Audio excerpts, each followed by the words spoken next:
موضوع عمل جدل كبير في مصر والشارع المصري. قرار الحكومة بإغلاق المحلات والمولات وأنوار الشوارع من الساعة 9 مساء. قرار قلب شكل الحياة اليومية لناس كتير وخلى كتير منهم يسأل هو ده في مصلحتنا ولا هيأثر علينا أكتر. احنا نزلنا الشارع بنفسنا عشان نشوف الأحوال والأجواء عاملة ازاي في عدد من شوارع القاهرة والجيزة، اللحظة اللي المحلات بتقفل فيها فجأة وتفاصيل الحياة بتتغير. يلا مع بعض نشوف الشوارع بعد الساعة 9 بالليل وقت تطبيق القرار عاملة ازاي، ونتكلم عن القرار وايجابياته وسلبياته واثاره واستثناءاته. فلو كنت جديد في القناه اعمل سبسكرايب وفعل زر الجرس عشان يجيلك جديد جولاتنا ورحلاتنا اول باول. يلا بينا بسرعه نبدا جولتنا ورحلتنا النهارده.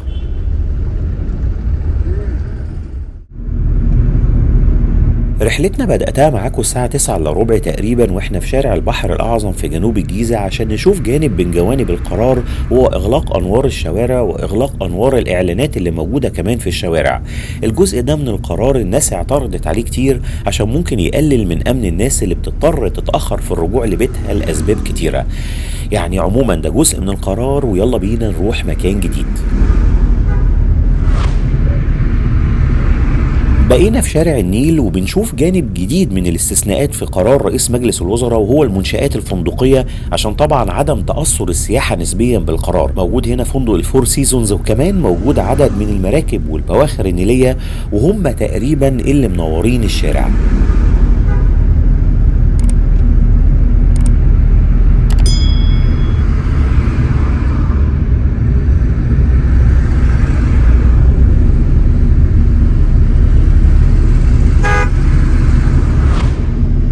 ما زلنا في شارع النيل، وبصراحة ما كنتش أحب أبدا أشوف شوارع مصر وهي مظلمة كده، ولكن طبعا الأحداث الجارية وأثرها ربنا يحميكم ويحمينا ويمتعنا بالأمن والأمان دايما يا رب. فعلا قفل أنوار الشوارع خليك تبقى ماشي وكأنك في طريق سفر، ويخليك تفتح النور العالي للعربية عشان تقدر تشوف لمسافة أبعد. ربنا يستر طريق الجميع. تعالوا كده نعمل تجربة إننا نقفل نور العربية ونشوف الوضع عامل إزاي. طبعا زي ما حضراتكم شايفين موضوع مرعب فعلا، واتمنى مراجعة اغلاق انوار الشوارع الداخلية. ويلا بينا نروح لمكان جديد.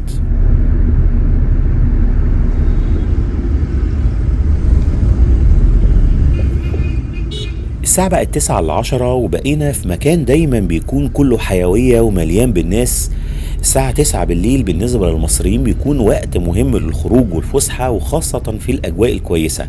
احنا موجودين دلوقتي في الزمالك، وعلى شمالنا موجود شارع الجزيرة، وموجود هنا على الشمال في بداية كوبري قصر النيل اللي دخلنا عليه موجود ممشى أهل الزمالك. وكان في مراسي مراكب كانت الناس بتركب منها مركب في النيل، ولكن طبعا كل الحاجات دي بتتوقف في الساعة 9 ولغاية الصبح. الحمد لله الأنوار موجودة على كوبري قصر النيل، وكمان فندق سيمراميس اللي موجود على يميننا، ونايل ريدز كارلتون اللي موجود على شمالنا منورين الدنيا شويه. واحنا على كوبري مهم من كباري مصر. هنعدي الكوبري وهنكمل طريقنا لميدان التحرير وندخل نشوف وسط البلد، وهي من اهم الاماكن واكتر مكان كان مهم ان احنا نشوفه في وقت تطبيق القرار ده. ومن بعدها ان شاء الله هنشوف عابدين والسيده زينب والمهندسين باذن الله.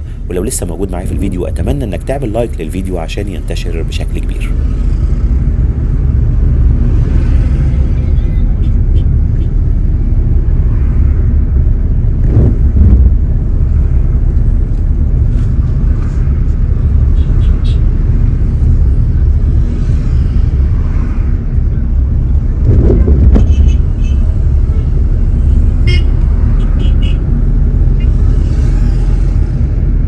طبعا في الأحوال الطبيعية ما كنتش هتلاقي الكوبري ولا الشوارع فاضية كده، وكانت هتكون أزحم بكتير في الوقت ده، وكانت هتكون مليانة بالناس. لكن فعلا شكل الشوارع متغير وأحوالها مختلفة. كان مهم نوضح شكل الشوارع بعد القرار ونتكلم عنه خلال الرحلة، وإحنا دلوقتي داخلين مع بعض على ميدان التحرير. والحمد لله هم سايبين انوار العمارات اللي موجوده هنا منوره، عشان برضه هو من الميادين المهمه جدا واللي مهم ما تكونش مظلمه تماما. موجود في الميدان التحرير محطه مترو محمد انور السادات، محطه من الخط الاول، ولسه بنتمشى مع بعض جوه الميدان، وعلى يميننا موجود شارع القصر العيني، وقدامنا شارع محمد محمود، واحنا بنلف هنشوف شارع التحرير اللي بيدخلنا على ميدان باب اللوق وميدان عابدين. ولكن احنا بقى هندخل مباشرة على عمق وسط البلد من شارع طلعت حرب اللي قدام حضراتكم، ونشوف الأحوال والأجواء عاملة ازاي.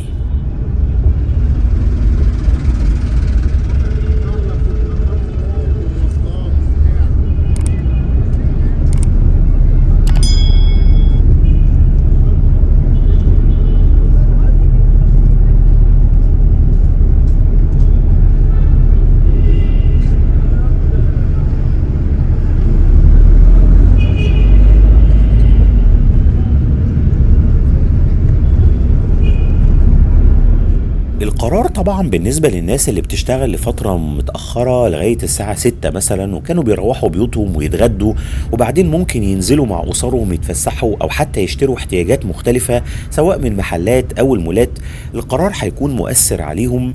واحنا لسه موجودين في شارع طلعت حرب وشايفين عدد كبير من المحلات قفل خلاص الساعة 9 ل 5، ولسه في بعض المحلات كده اللي بتاخد حقها لغاية آخر لحظة، وشايفين الناس وهي مروحة، والناس خلاص بقى المحلات كلها قفلت وبدأوا يتجهوا للأماكن اللي هيركبوا منها مواصلات عشان يروحوا بيوتهم.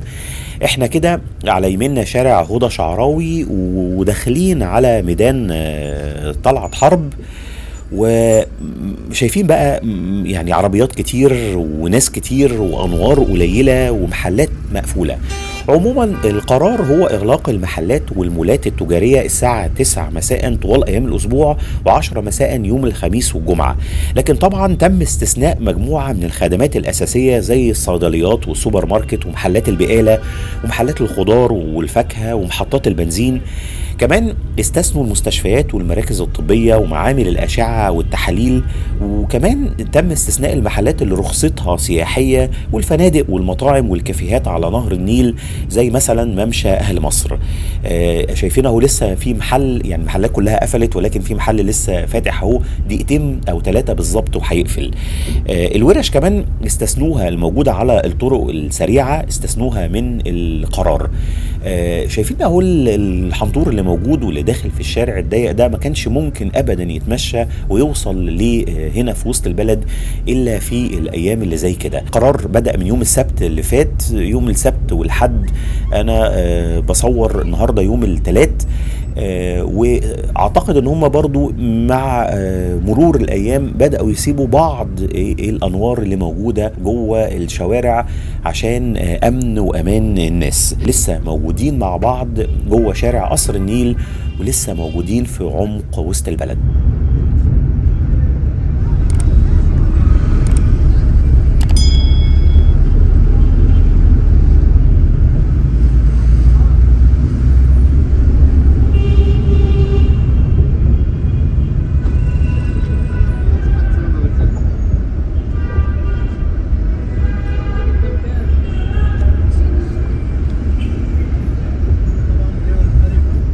احنا ما زلنا مع بعض في شارع قصر النيل وداخلين على ميدان مصطفى كامل، وطبعا شكل وسط البلد شكل غريب على كل واحد بيحب وبيزور وسط البلد على طول.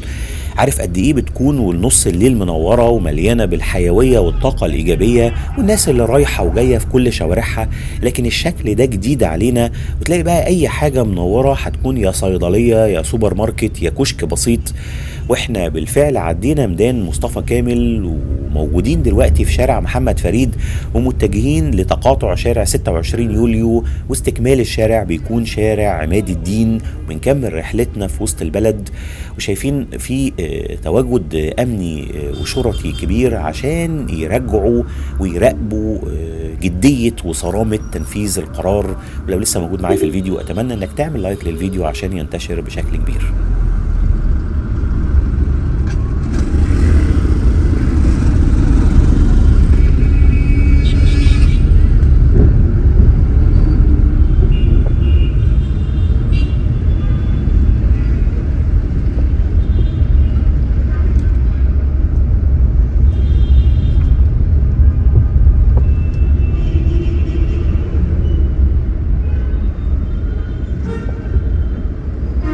طبعا اللي ما بيلتزموش بقرار الغلق بيتعمل لهم مخالفة، والقرار عموما هدفه توفير استهلاك الكهرباء نظرا لأزمة الطاقة.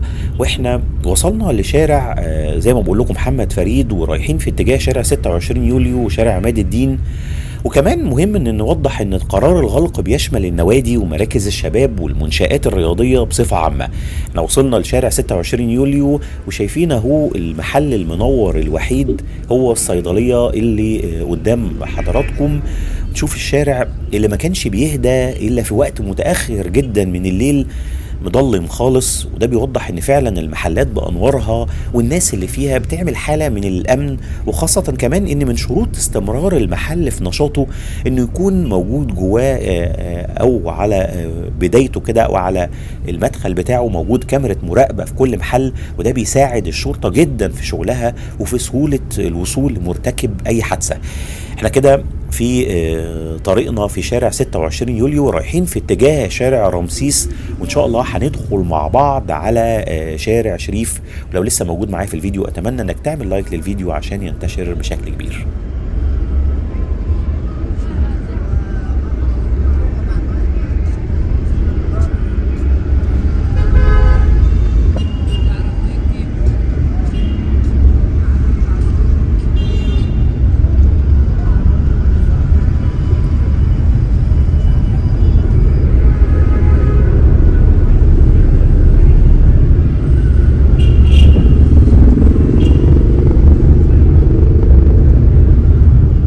طبعا كل المحلات في معظم الأنشطة هتتقفل في الوقت اللي قلناه، لكن خدمة الدليفري للمطاعم وتوصيل الطلبات للمنازل شغالة على مدار ال 24 ساعة. طيب في حد هيسأل، وبالنسبة لقاعات الأفراح أحب أقول لكم مفيش أفراح بعد الساعة 9، يعني القرار مطبق عليهم. في بعض الاستثناءات تبعا للمنطقة الجغرافية، وطبعا عشان هي مناطق سياحية زي محافظة جنوب سيناء والبحر الأحمر وكل المدن اللي موجودة فيه والأقصر وأسوان، وده عشان دعم القطاع السياحي. احنا موجودين في شارع عدلي وطالعين على شارع طلعت حرب، ودينا شايفين سينما ميامي مقفولة قدام حضراتكم، وهندخل على شمال على شارع طلعت حرب نشوف جزء جديد منه، وبعدين هننتقل لأماكن تانية جوه وسط البلد.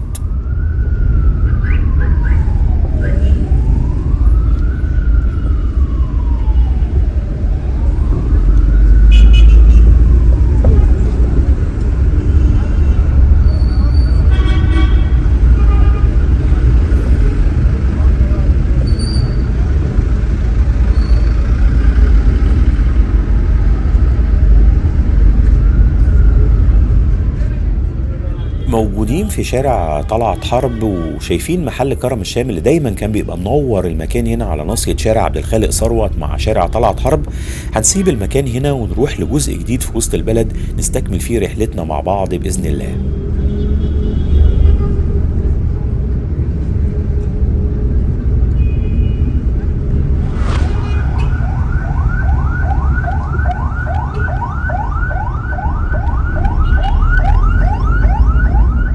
لسه مع بعض في شكل مش معتاد للشوارع في وسط البلد، واللي لو حد شاف الحلقة وسألته تتخيل الساعة كام دلوقتي هيقولك الساعة 1 أو 2 بالليل، لكن الحقيقة ان الساعة 9 و10 بالليل في الأيام الأولى من تطبيق قرار الغلق، واللي هدفه الرئيسي ترشيد الطاقة. ولكن هل مفيش أي مميزات للقرار ده؟ بصراحة وبعد ما تقعد في هدوء كده تفكر، هو النمط اللي احنا عايشينه هو اللي صح، ولا الإغلاق ده حتى لو مش على هوانا ممكن يودينا للنمط الصحيح للمعيشة، وهو إننا ننام بدري ونصحى بدري؟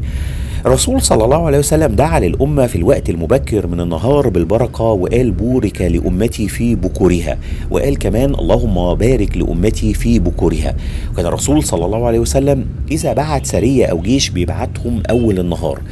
يعني ممكن فعلا قرار زي ده يغير من نمط وسلوكيات معيشتنا وسلوكيات كمان أصحاب المحلات، حتى ولو كان القرار ما كانش على البال ولا على الخاطر، لان فعلا اصحاب المحلات في اليوم التاني للغلق فتحوا بدري، وده ما كانش بيحصل. يعني كانوا بيفتحوا بعد صلاة الظهر، لكن حاليا اللي تلاقيه فتح الساعة 8 او 9 الصبح، وده مفروض يكون سلوك متوافق مع الاسلام ومع قول الله تعالى: بسم الله الرحمن الرحيم، وجعلنا الليل لباسا وجعلنا النهار معاشا.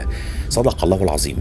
احنا لسه موجودين مع بعض جوه شارع شريف، وبنشوف المحلات اللي فاتحة سواء كانت الصيدليات او السوبر ماركت، ومتجهين كده في اتجاه شارع التحرير.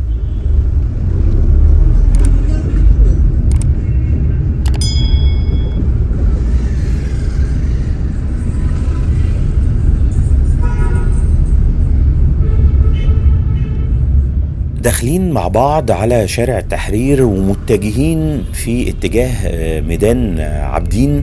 واللي عارف الجزء ده من شارع التحرير اللي كله موجود فيه محلات لبيع النظارات، عارف ان المكان هنا او الجزء ده بالذات من الشارع كان بيبقى منور وما تعرفش فيه الليل من النهار من كتر الانوار اللي منوره الخاصه بمحلات النظارات.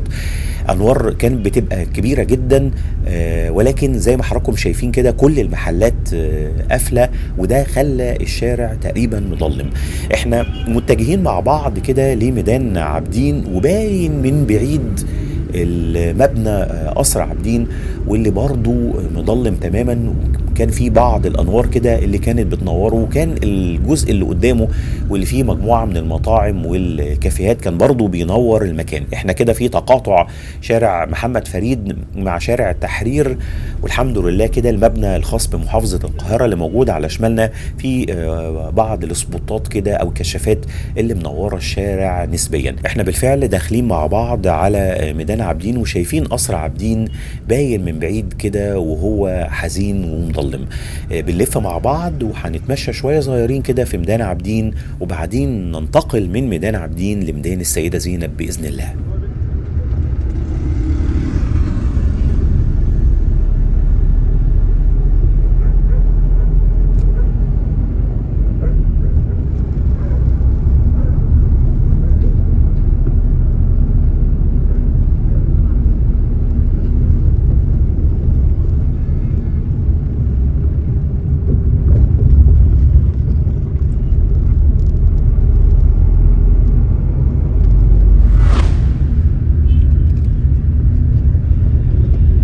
وصلنا لميدان السيدة زينب ووسط الأحياء الشعبية، واللي مش بس المحلات اللي بتنورها، لكن كمان دايما كانت بتكون منورة ببيوتها البسيطة وأهلها الطيبين.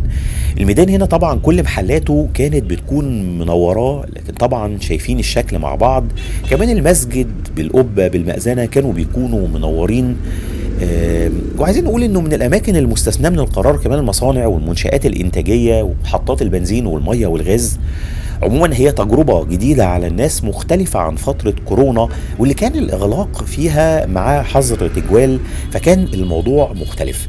احنا لسه موجودين في ميدان السيده زينب، وهندخل يمين من هنا من شارع الكومي، وهننتقل بقى من الأحياء الشعبية لحي من الأحياء الحديثة، وهو حي المهندسين أو منطقة المهندسين في حي العجوزة، ولكن بعد ما نزور جزء جديد في ميدان التحرير بإذن الله.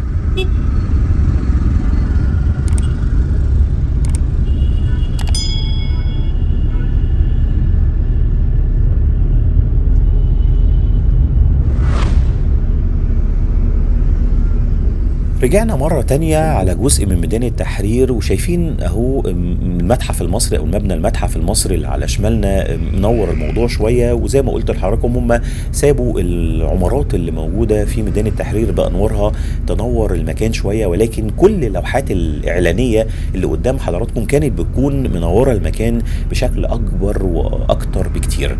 احنا كده وصلنا لميدان عبد المنعم رياض، وهنطلع إن شاء الله كوبري أكتوبر في اتجاهنا للمهندسين، نشوف الاجواء عامله ازاي. في طبعا جزء كبير من الناس متضايقه من القرار، في ناس فرحانة بيه وبيقولوا انه هيقلل الزحمة وهينظم البلد بالليل، لكن في ناس بيقولوا انه هيكون مؤثر جدا على اصحاب المحلات والمطاعم والكافيهات والمحلات الترفيهية. عموما القرار ده مؤقت، بدأ من يوم السبت اللي فات اللي هو 28 مارس. قرار هيكون لمدة شهر واحد، ولكن طبعا وحسب مجريات الاوضاع ممكن يمتد لفترة اضافية او يتلغي او المواعيد تتغير. احنا كده طالعين كوبري 6 اكتوبر وهننتقل لشارع البطل احمد عبد العزيز.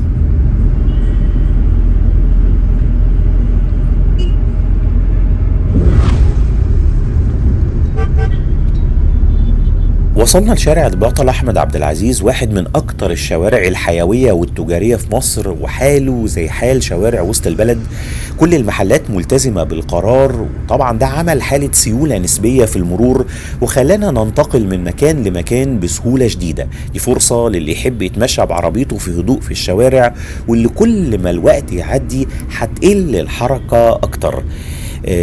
طبعا عموما المحلات دي اللي مش هيلتزم بالقرار في مجموعة من العقوبات والغرامات، وممكن توصل لغلق المحل أو المكان في حالة مخالفة المواعيد، وكمان ممكن يسحبوا منه رخصة المحل. لسه بنتمشى مع بعض جوه شارع البطل أحمد عبد العزيز، وزي ما بقول لحضراتكم أي نور هتشوفه هيكون يا نور صيدلية يا نور سوبر ماركت يا نور عيادة أو معمل تحاليل أو أشعة أو محطة بنزين، زي اللي احنا شايفينها مع بعض دلوقتي مع بعض، محطة موبل اللي موجودة في شارع البطل أحمد عبد العزيز، واحنا رايحين في اتجاه شارع جامعة الدول العربية.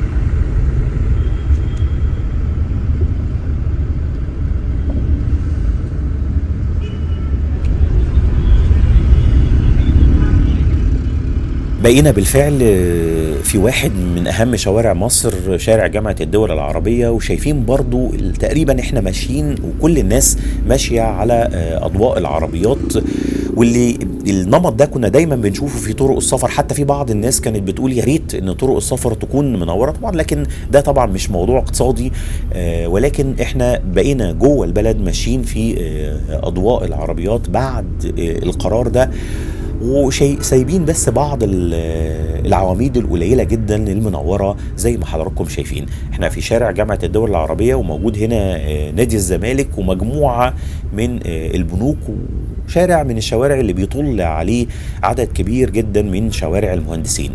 احنا هنتمشى شويه صغيرين في الشارع هنا، وان شاء الله هننتقل لشارع لبنان.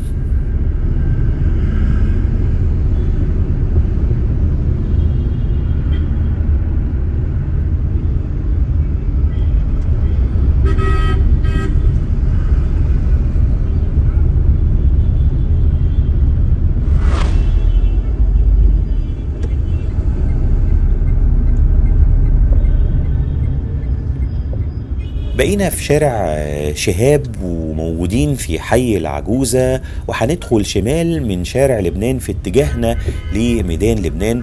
وشايفين حال كل الشوارع التجارية والرئيسية في المهندسين، حالهم زي حال شوارع كتير في مصر كلها.